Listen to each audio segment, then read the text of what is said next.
Hi everyone. This is your astrological outlook on the upcoming full moon in Leo, which is going to be taking place on the 28th of January. And I am here today with Tsveti to shed some light on what to come, what is coming for us. So this full moon is called Wolf Moon or the Queen's Moon. And the name is already quite interesting because what wolves do is they are howling. And they tend to believe that it was because, or they used to believe that it was because of being hungry. But actually, it's not true. They do that because that's how they get together. That's how they um, direct each other. That's how they find each other. So definitely this new moon is all about the individuality and the group activity, which is going to be activated by this full moon. So Tsveti, what do you think about our full moon? How are you doing? How do you feel? Hi, Victor. Hi, everyone.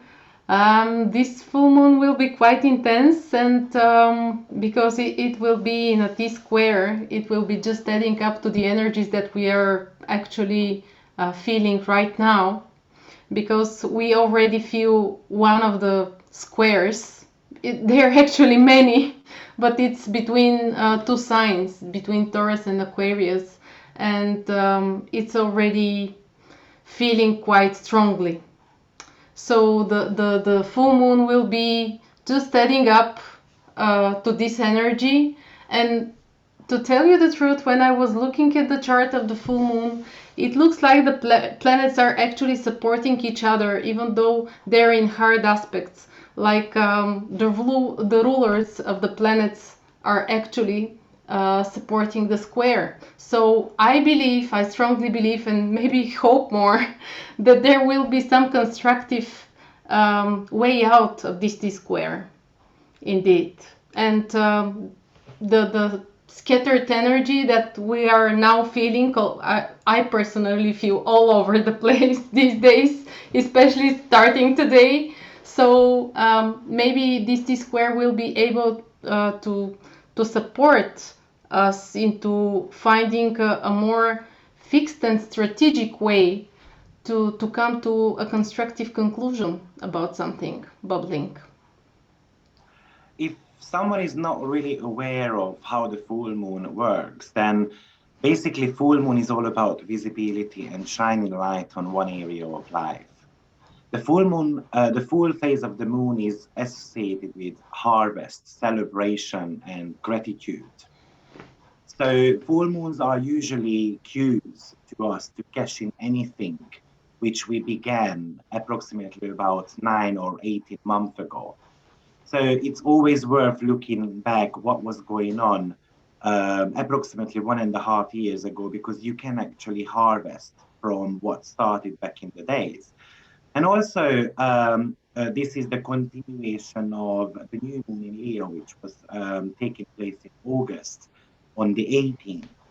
So you're going to have to, on a personal level, you're going to have to examine what were your goals and dreams and intentions 6 months ago, what worked, what didn't work, what have you been able to manifest, what have you learned since then.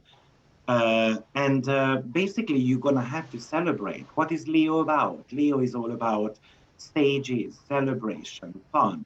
And on a world scale, it talks about royalties and leaders, government and leadership. But what the full moon is so much more. It is all about inspiration and aspiration as well. Yes, this is not an eclipse. Eclipse will be taking place when there was either the south node or the north node on the side of the sun and the moon. So it might not be that extremely strong on a personal level, but we tend to be feeling full moons and new moons quite a lot on a social scale. So I believe it's gonna be with full of drama because Leo loves drama. And I kind of can guarantee you that the next few months is going to be full of surprises, let's put it that way.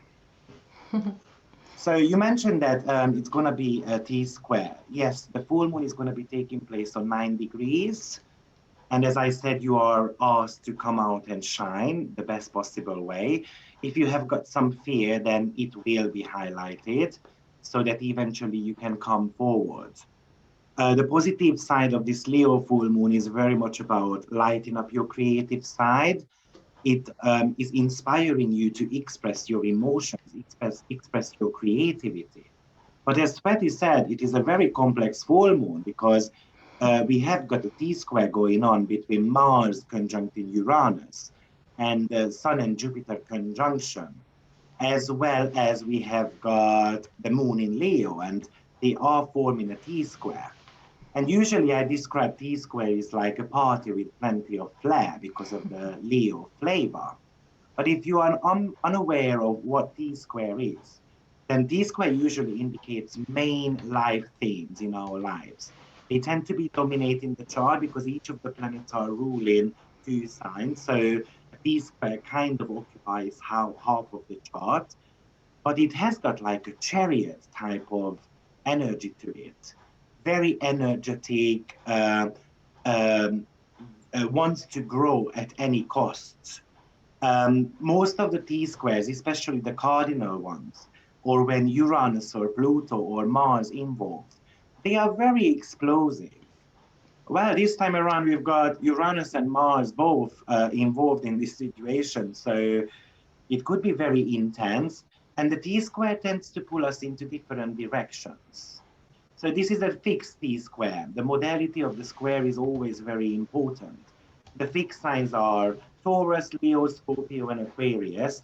And this time around, only Scorpio is missing from the game. And a fixed T square is driven by intensity, willpower. It's very focused energy. These T squares, they don't give up easily. They want to be reaching their goal. They are very reluctant to any type of changes and circumstances. They are very persistent because they have got this pre-established way of thinking, really. So what shall we expect in the world with this T square? Well, definitely I would say that with this T square, because as you mentioned, it's in fixed signs, which can mean unwillingness to change something, but because of the strong pressure and tension and friction, some kind of aggression even can be felt, and this can result in actually some change, a great change indeed, because it's in fixed signs and it's Mars and Uranus are involved into the configuration, and actually they are on the apex, which means that some change, it's like how we can create some freedom and how can we change something, but at the same time doing it in a way that is useful for everyone and for the whole society. And the end result of such a configuration would usually be to liberation and freedom and changing something that you wanted to, but you felt frustrated and unable to really act upon it. And with so much energy involved into the T square, actually you will, everyone, each of us on a personal and on a global level will feel pushed and triggered to act somehow in order to reach this state of liberation and freedom. And as I mentioned, because the moon is in Leo, this is a Leo full moon, and actually the moon will be ruled by the sun, which is in opposition. So and the sun is in Aquarius, ruled by Saturn and very close to Saturn. Actually, there is a whole configuration on each side of the triangle, of the rectangular triangle formed. So I believe that this will be, as I mentioned before, this might be an opportunity for a constructive way out. But because the missing sign from the fixed signs is actually Scorpio, maybe we should somehow lean upon this energy of Scorpio, and which means lead strategically, think strategically, act strategically, plan before we act, indeed, so that we can receive and achieve this result that we strive for. I do believe that because of the very heavy Aquarian energy, this D square is going to be about spilling your guts, which can hurt other people's feelings easily. Because both Leo and Aquarius want to express themselves. They are very opinionated. And the D square tends to be a boiling point. And if we look at the tone of Aquarius, which is all about freedom, rebel, um, breaking away from the past and being very futuristic, wanting to go ahead with something. So you know that tension between the government and the people, moon and sun, I think it's going to be very, very emphasized. I'm very much hoping that, yes, the sun is sandwiched up between Jupiter and Saturn. And I'm really hoping that the Saturn is going to be able to regulate everything in the world, and it's not going to be bringing, some tragic type of events.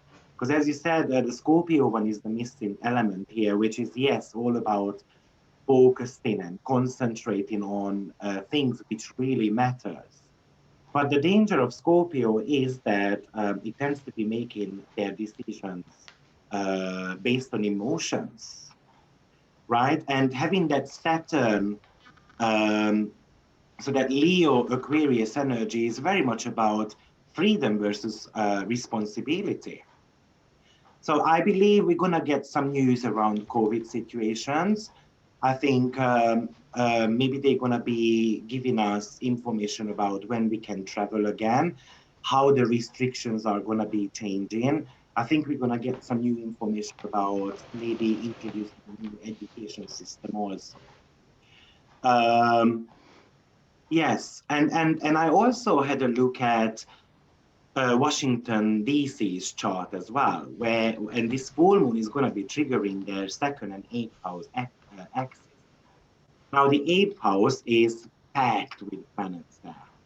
And eighth house in mundane level is taxes, insurance, police force, other people's money, but it also talks about the national debts. It's the house of death and financial affairs, especially with foreign countries. So maybe there is going to be some new ways, or maybe a new financial tactic, or maybe some news will be revealed about previous financial affairs. Maybe actually they want to increase the tax, and people might get angry about it. And what would you recommend to people on a personal level with this full moon? With this full moon, I would recommend for everyone to be, because at the same time, when we have the full moon, there is also another event happening, and it's Venus conjunct Pluto, indeed. It's not related to the full moon, but it's at the same time. So I believe that this will also be something that will be helpful to us.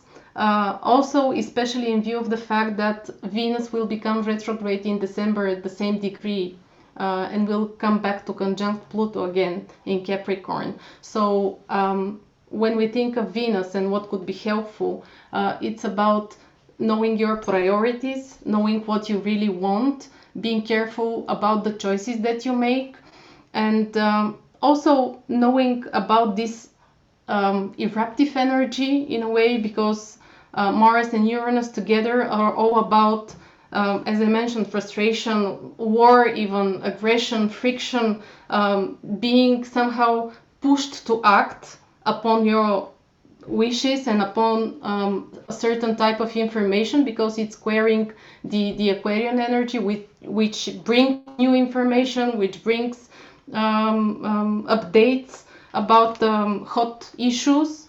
So I would recommend to really carefully think about all the information, and if possible, filter through it and not act upon it immediately. Just see the whole picture, try to see the whole picture. And yeah, just like a Scorpio, which is actually a Mars ruled sign again, and we have Mars on the apex of the square, maybe use this Mars in a Scorpio way, like knowing a long-term goal and knowing how to strategically act upon it so that you can really reach to some constructive solution of the tension within. Interesting that you have mentioned the Pluto-Venus conjunction, because I think it's quite prominent on a personal level. And the reason why it's interesting is because this Leo full moon is highlighting your romantic and playful side as well. Yeah. So it could really talk about treating your partner. It could talk about, yeah, treating your partner as a queen or a king. And remembering that this full moon is opposed by Jupiter as well. And oppositions usually are about relationship matters. And Jupiter is all about expectation. So we can have an increased expectation in our relationships. And maybe that Pluto Venus conjunction is telling us that it is time to dig a little bit deeper and then maybe looking at the insecurity part of the relationship, or just to become more intimate. Leo is the sign of sex. Pluto Venus is also about sexuality. So are we having enough fun in the relationships? By the way, the relationship is very much triggered this week somewhere else as well, but we're going to be talking about that in a second.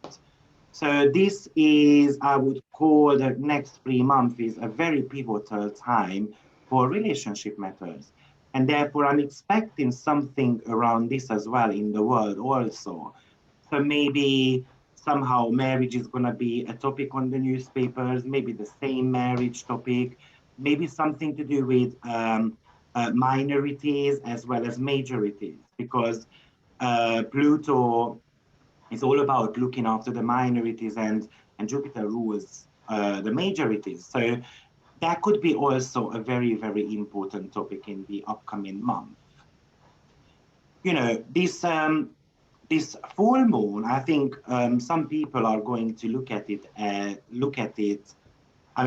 this and conclude that Leo, which represents your ego, is going to blow up, which is the Uranus and Mars conjunction, the world, which is Jupiter. And I'm really hoping it's not going to happen, because this could really talk about that some creative power is going to get unleashed. It's like waking up your inner lion within yourself. And the danger of trying to predict with Uranus is that it's kind of impossible. Uranus is the planet of unpredictability. Yes. So, but what happens with the Mars-Uranus conjunction is that the person's free will is very much coming into play. So it indicates to you that you have got the choice. Maybe we don't need to be that stubborn about it. And that's exactly what Taurus tell you. You know, so this full moon, it very much lights up your creative side. It inspires you to express your feelings with flair and passion, and be playful about it. So it's a fabulous time to have a romantic dinner. Even if the restaurants are open, you can cook something for your partner, or you can bring a bunch of flour. Today, for instance, it came to my mind that there is this British guy with his wife, and they were organizing, because they haven't been able to go on holiday for a while. So the husband organized a little holiday at the truck of the car, with cocktails and with umbrella. And it was funny, but it was such a nice gesture. And this is exactly what is emphasized with this full moon for us. We don't need to take things seriously. Let's just be playful a little bit. Oh yeah. Yes. Even though the T square is actually making us feel that everything is really serious, especially when so many planets are involved into the mix. but still the Leo full moon, the Leo sign, as you already said, it's actually asking us to find our way to shine, to show our best, and to really enjoy a bit. So yeah, and also going back again to this Venus-Pluto conjunction, Venus is the ruler of Taurus as well, and Mars and Uranus are in Taurus indeed. So, and again, they are on the apex of the T-square. So this Venus could really be helpful to somehow release the tension. So let's get intimate, as they say. Absolutely. At the same time, I've noticed that there is a grand trine going on between Chiron and the South Node towards Juno and Moon. And first of all, grand trines, especially in fire signs, talks about talents which lie in enthusiasm. And fire signs are all about searching for new possibilities. Yes. And apart from this grand trine, they are actually sextile in the sun. So actually, we have got like a diamond shape formed in the sky as well, which actually in astrology we call it as a kite formula.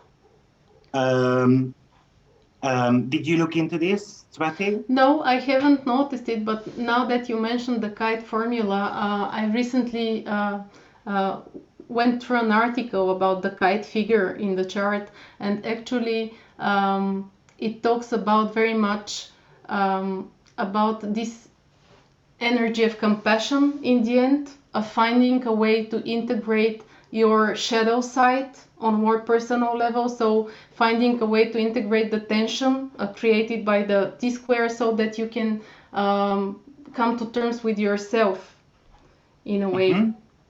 So this kite figure might be talking about this energy of showing compassion to others and getting deep, intimate, can also mean this on a more global level, feeling this deep compassion and digging deep to see each other's like the good side of each other. Absolutely. And this is exactly what the components of this grand trine is talking about. So we've got the Chiron and South Node conjunction going on, which is all about healing past mistakes, right? South Node is something which we need to release, and Chiron is the wounded healer. So it very much says, yes, we have been wounded, but it's about time to let it go. And the other component of this configuration is Juno and Moon. Now, Moon represents the wife, Juno represents your soulmate. So this configuration is very much about healing partnerships. So I feel like it is all about healing partnerships on a worldly scale as well as on a personal level. And this could indicate something um, actually something beautiful, which is talking about natural ways of healing, natural forms of healing. So I wouldn't be shocked if, for instance, we found some natural ways to heal COVID, for instance, or at least Chiron is so much to do with the medical field. So somehow this grand trine is going to bring us opportunities in regards to COVID. I'm sure about that. But also some forms of taboos might come on the surface, which also brings us healing. But Chiron and South Node definitely talks about working on past wounds. So Yeah. maybe they're going to be discovering new vaccine, maybe a natural way um, to heal things. And if it's not related to COVID, then it could be a different medical field, maybe new technological advancements in the medical field. And I'm really hoping that this is going to be about maybe giving pay rise to people who are working in medical fields, or at least giving them a bonus or something. Because at the end of the day, Grand Trine is an opportunity to grow. So healthcare is going to be very, very important and very emphasized in the next 3 months. Mhm. Yes. Do you Yes, have anything else exactly. to share about our full moon? I only wanted to add that actually the moon in Leo and this whole stellium in Aquarius and the ruler of Aquarius, the modern ruler, I mean, in Aquarius is in Taurus. So as I already mentioned, this can be also viewed as a kind of a supportive configuration, even though it's a hard one. But I was thinking maybe this will be a kind of a call, a trigger, an opportunity for each of us to integrate the ability to shine on your own but still feel a part of a community, because the Aquarian sign is very humanitarian and the Leo moon would like to shine, but they're both a part of the same coin. They're the two sides of the same coin, the Leo and the Aquarian energy. So it's like going back to us to see deeply within how we want to shine and how our light can be helpful to the whole society in a way, Yeah. and how we can bring this to fruition so that we can be a community, a society, and bring ourselves to feel like we are a part of something bigger, something, because the Taurus sign is very much about feeling safe. And the only way we can feel safe is by being together. But still, the Leo moon will want from us to somehow shine also individually. So we might come to each of us might come to this realization within us on how our individuality can support the whole community so that we as a whole can feel safe. Yeah. Yeah. Absolutely. Yes. Leo is all about, and even I expect something going on in the music industry because Leo very much represents the Entertainment. singers. So actually, in the next couple of weeks or month, we might be seeing plenty of new songs, or actually somehow maybe entertainers are coming together. But the entertainment industry is also going to be very, very emphasized. Maybe it might indicate that a couple of doors are going to be opening up, or new ways of entertaining people. Mm. Very, very possible. Also, Yes, yes, and also Venus rules the vocal cords indeed. So something in the music industry indeed, because it's also making a sextile to the Piscean sign where we have Neptune, and maybe we will have this um, Piscean energy and this message of being compassionate and like healing the world as a whole. It just occurs to me this song of Michael Jackson, "Heal the World, Make It a Better Place," oh and yeah, it feels like this when you mentioned the kite figure, when you mentioned Chiron, and the need to let go of some pain, of something that is hurtful to us, that is really hurting us, makes us vulnerable. Then yeah, maybe we can just find a way together to really make the next step. yeah. And also, this Leo full moon very much emphasizes that we need to start believing that you can have the life you love, Yes. even the present circumstances or choices, don't appear so good. You know, we need to, and you said that the configuration from this T square, the missing part is Scorpio, which is all about magic. So magic happens is we need to kind of start believing that there is magic in the world, and the magic is right here with us, and we don't need to be expecting the future to drop opportunities in front of us.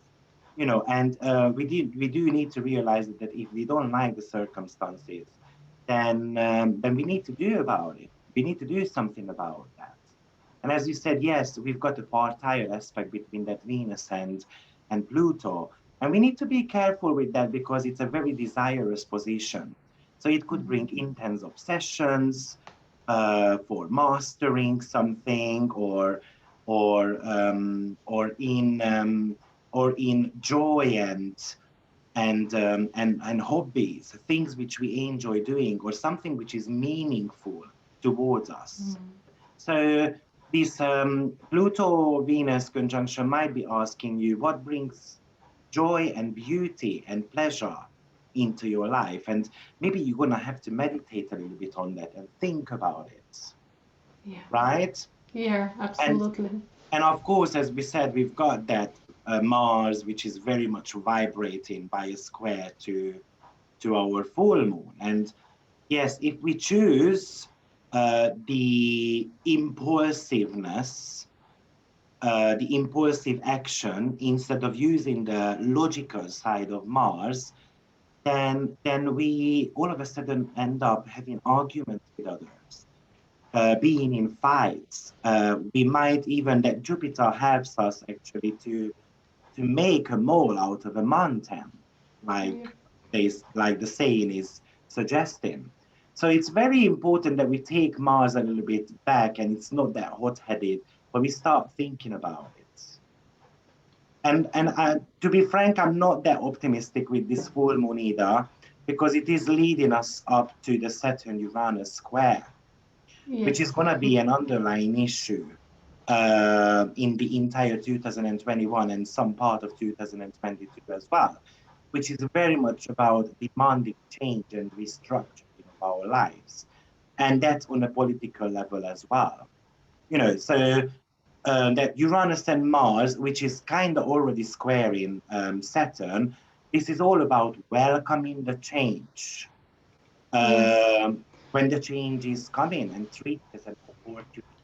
And yeah, and maybe this will be a provocation to each of us on a personal and also on a global level to be challenged to see where we hold back and where we are resistant to change, because we will not be able with these squares. It's like this tension, this friction is within us and we can't release it. So in order to release it, we will need to make a change. So this will be a great opportunity for each of us to see where we hold back indeed with these fixed signs. Absolutely. Well, thank you very much, Tsveti, for coming around and speak to me about this full moon. You're very If you welcome. guys would like to have a reading with us, then I will put our links into the description box. Or if you have got any question, just leave a comment. Please try to refrain yourself from any type of political debates. We are not here to support any of the political parties. We are here to help you to get ready for the upcoming changes in 2021 so you can bring the best out of it. Exactly. Good to have you, and have a blessed week. Thank you. You too. Bye, everyone. Bye, everyone.